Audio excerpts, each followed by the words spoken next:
नमस्कार दोस्तों, स्वागत है मेरे ऑलराउंडर क्लास में। आज के क्लास में बताने वाले हैं ये मैथमेटिक्स का सवाल जो कि मोस्ट इंपॉर्टेंट है। तो ये सवाल यूपी पुलिस, यूपीएसआई और एनटीपीसी में पूछे जाने वाला सवाल है। पिछले साल पूछा गया था ये सवाल, जो कि वेरी इंपॉर्टेंट है। तो ये सवाल आपको हल करना है और हल कर ही जाना है, ठीक है।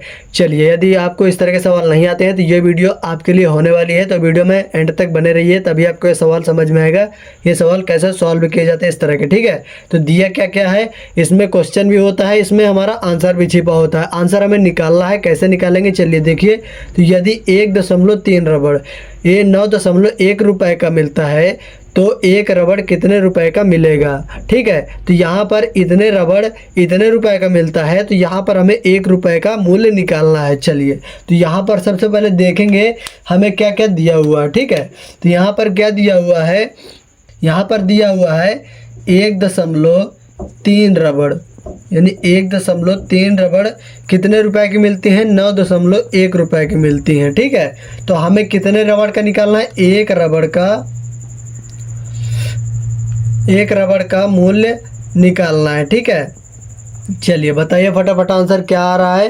तो यहाँ पर क्या होगा हमारा, तो यहाँ पर सबसे पहले क्या करेंगे, ये जो 1.3 रबड़ का मूल्य इतना 9.1 दिया हुआ है, तो यहाँ पर 9.1 रखेंगे, ठीक है। इतना रख दिया और यहाँ पर क्या रखेंगे, भागे रखेंगे, भागे रख दिया। उसके बाद हम क्या करेंगे, यहाँ पर जितने का दिया हो 1.3 रबड़ दिया है तो 1.3 रख देंगे यहाँ पर, ठीक है। अब सीधे से हम क्या करेंगे, इसको हम अब क्या करेंगे, डिवाइड करेंगे, यानी 1.3 का ये 9.1 में भाग देंगे।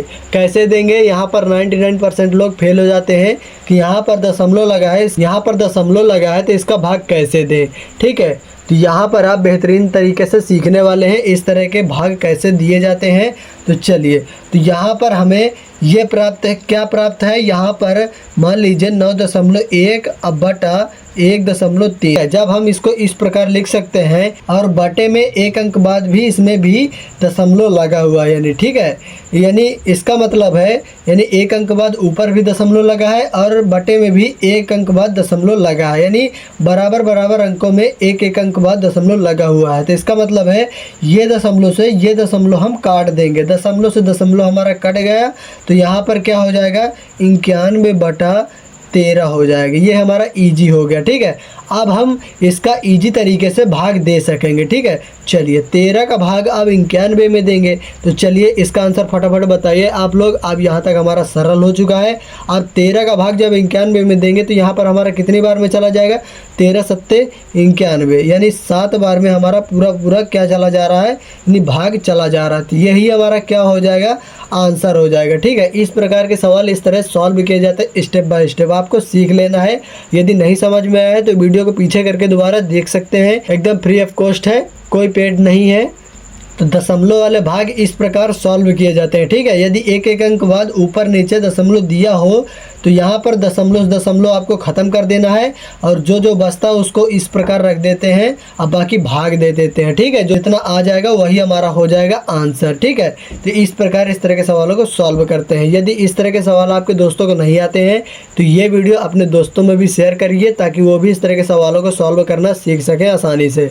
वीडियो अच्छी लगी हो तो वीडियो को लाइक कर दीजिए, क्योंकि आप लोग लाइक नहीं करते हैं। और चैनल पे हमारे नए हो तो चैनल को सब्सक्राइब भी कर लीजिएगा, क्योंकि इस तरह के मैथमेटिक्स के सवाल हमारे चैनल पर हमेशा अपलोड होते रहते हैं, जो हमेशा गवर्नमेंट एग्जाम से रिलेटेड होते हैं, ठीक है।